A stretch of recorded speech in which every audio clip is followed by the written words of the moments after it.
আল্লাহ রাসূলের সাথে একদিন হযরত আয়েশা রাদিয়াল্লাহু তাআলা আনহার গন্ডগোল হয়েছে, একটু ঝামেলা হয়েছে। তো ঝামেলা হওয়ার পরে তারা বেশ রাগারাগি হয়েছে। এখন দুজনে বলেছে যে এটা মিটমাট করা লাগবে।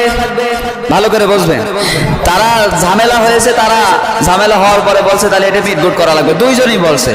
আর আমাদের ভেতরে ঝামেলা হলে একজন আরেকজনের মুখ দেখতে চায় না।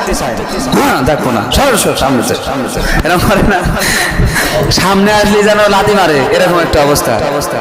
সামনে এরকম করে দরকার আছে। আল্লাহ রাসূলের আদেশ আপনার ফলো করতে হবে।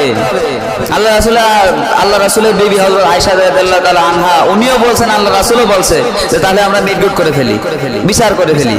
বলছে ঠিক আছে। আল্লাহ